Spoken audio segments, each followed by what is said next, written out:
solar eclipse.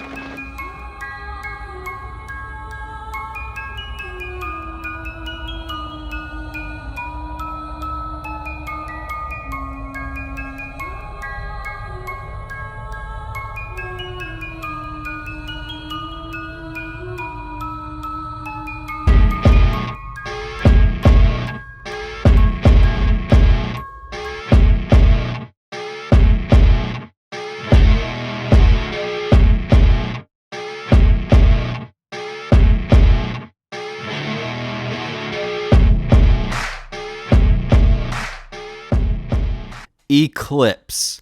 It is a word that sends Guts himself and almost every reader of the Berserk manga into an existential crisis or a PTSD-induced panic attack. Even if you're not a hardcore Berserk fan, you have probably heard that the series itself is synonymous with the word eclipse.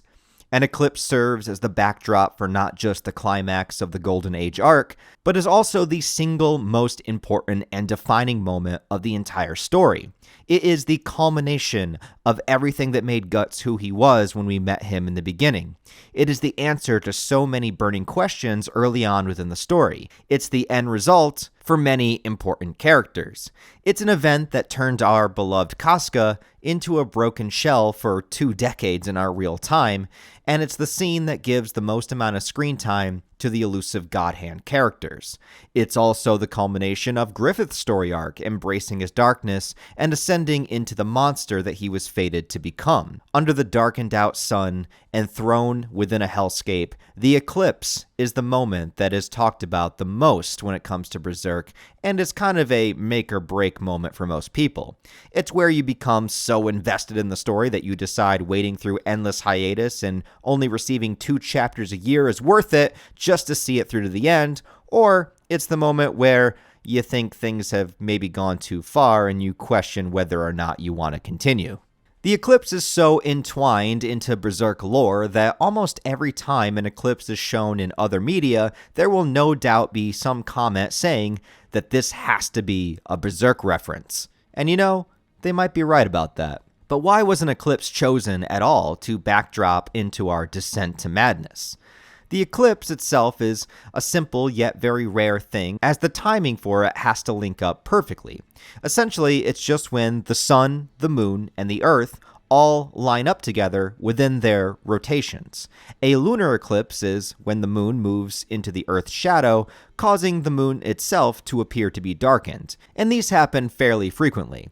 The solar eclipse, though, which looking at Berserk art is, yeah, definitely this is a solar eclipse here, that's when the moon moves in front of the sun, blocking its light from being seen from our planet Earth, but also only for a specific portion of the world. So not only do these celestial bodies have to line up perfectly, but you also have to be in the right place at the right time in order to perceive it in its totality. It creates a shadow that travels across a specific line of the Earth as it rotates through. You could say that they are rare, in the sense of being in the right place at the right time, but they do happen every couple of years, so in terms of time within the universe, it's a pretty common happenstance. But seeing this unique event has always captivated people and led to a lot of superstitions and intrigue along the way and throughout human history.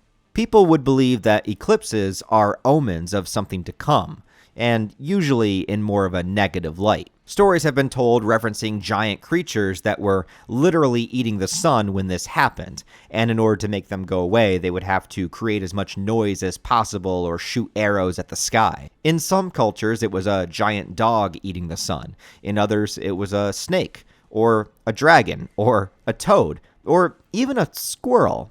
And why does every giant animal want to eat the sun?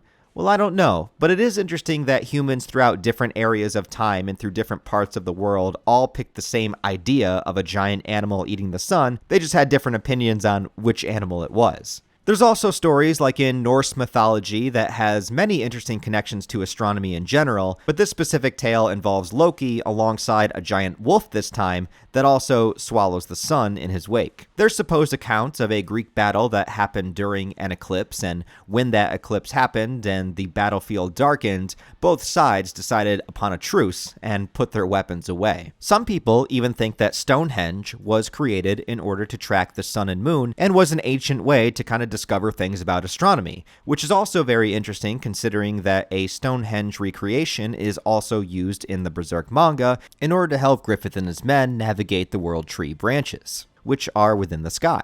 There are some other superstitions about eclipses, and an odd one is when it comes to pregnancy. Apparently, if a pregnant woman looks at an eclipse, it'll cause the baby to have birth defects. Well, Miura might have known about that one too. Now, in the Berserk story, it is not the eclipse itself that makes the events of the story happen, really. It just happens to be the backdrop for them. But it's one of those things about fate and timing. It's a nice symbolic way to say that this event is important, rare, and that light will make way for absolute darkness. In the story, the main event is a demonic ceremony to appoint the newest God Hand member, and in our case, the final, fifth one that will act as a messiah for mankind and lead them to a supposed salvation, save them from the darkness of their own creation. All of it was put into motion over 1,000 years prior, and the one chosen in the story that we see it through with is Griffith. A long time ago, I made a Monster Manual video about the God Hand themselves and explained what we knew about them so far and how the transformation and ascendancy worked and how it was shown in the story, so this video is going to be focused a little bit more about the event itself and how the eclipse plays into it. The eclipse event is said to happen once every 216 years. So does that mean that the Berserk universe doesn't get eclipses at all for that long? No, I don't think that's what it's saying. But for everything to line up perfectly in the right time and place at that specific point, such as for all these events to play out, for Griffith to be born, to create his mercenary band, to rise up the highest he could go, and then to fall to the lowest point that he could sink, to break him to the point of wanting to kill himself, and for his Bailet to find him in that exact moment, that is truly causality at play, and I think the eclipse is just used to kind of signify that this is a thing that has to happen at a specific point in a specific time. Griffith was at his lowest moment, at the peak of despair and desire, apostles traveling from all over the world, all arriving onto the scene, the sun begins to be covered by the moon, and at last his Bailet awakens, causing a rift in dimensions, transporting him, the apostles, and all of the Band of the Hawk into a deep lair of the astral world for the ceremony to take place. The prophecy of all of this was put into place long ago, suspected by many fans by Void himself, who seems to be the oldest God Hand member. A huge revelation for the story happened in chapter 362, where we saw a vision, theoretically, of the eclipse event that created Void. There's still a lot of mystery around this event, but it's assumed to be the disaster that destroyed the kingdom of King Geyserik, perhaps sacrificed in order to create the entire God Hand, or just to ascend Void himself. All we really know is that the other four supposed God Hand characters are no longer here in the present time and have been replaced with the God Hand that we know better. So perhaps each era of time, every 1,000 years, has its own assembly of God Hand members that lead to a cataclysm that resets humanity into some kind of despair, which would continue a worldwide belief in evil and jumpstart new superstitions and new religions into existence. Whatever the case, after this event, things were put into motion for our present-day story. A religion called the Holy See came into existence, basically wiping out humanity's connection to the fantastical, and the deeper the belief in this, the more they are unable to perceive positive astral creatures like elves. And it seems like this one monotheistic religion had pretty much taken over all of humanity at this time. The most interesting thing about the Holy See is that the people that follow it are not even aware that it's connected to the God Hand or even know what the God Hand is. They all believe that they are good people following the word of God. So the more people that begin to follow it, the more likely these prophecies fall into place. The eclipse event was talked about in the Holy See, stating that a red lake would appear and the sun would die 5 times. 5 times, meaning that this is the 5th God Hand ceremony, but they conveniently left that part out of the text. Also, the lake is only red because of all the bloodshed of a mass human sacrifice. Griffith, specifically being chosen, is also a very important thing to the prophecy. Even purely as a human, he overcame many obstacles, and through his charisma, determination, and physical prowess, he was already highly respected and revered by most people despite coming from nothing. But then we all know what happens. The Golden Age arc is as much a backstory for Guts as it is for us to have a chance to understand our main antagonist. Trapped within a hellscape, he is given the choice to sacrifice his entire mercenary band in order to ascend to the God Hand. His dreams of having his own kingdom and rising to the highest status would never be accomplished without it. All the bodies of his soldiers and the others that died during his pursuit of this had not yet piled high enough to make it to the castle. He'd come this far, and the only person to make him forget his dream, standing right in front of him.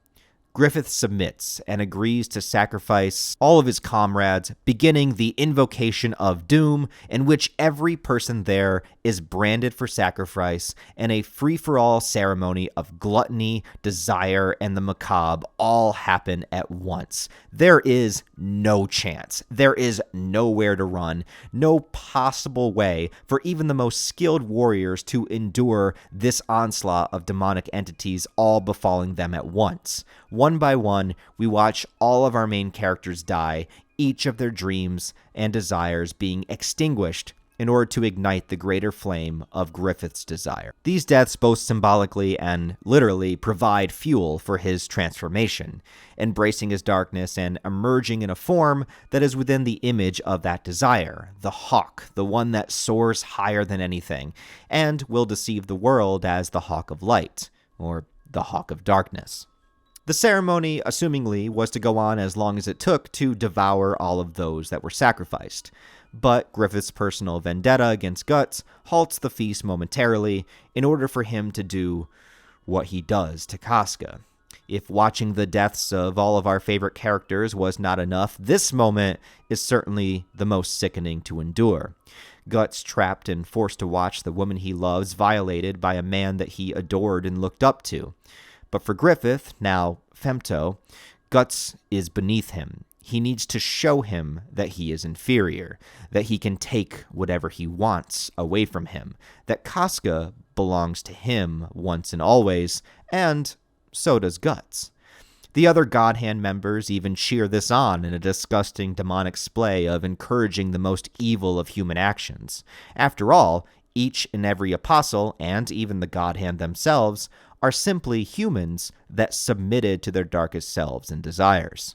Now, an interesting thing that is maybe just an aesthetic choice, but nonetheless, the eclipse remains within the skyline of this astral dimension. The way the astral world is usually explained is that it overlaps with the physical world, so this could literally be the same eclipse that's on the outside that we're just perceiving from another dimension, or it might be an imitation of what's happening on the physical plane. But whatever the case, what is seen as the darkness covering the sun is shattered into pieces as Skull Knight enters the ceremony. During the ceremony, a violent storm was taking place in the physical world where the event began. It's assumed that somehow by entering into the storm, you could enter into this dimension, in which the Skull Knight did after kicking Zod's ass.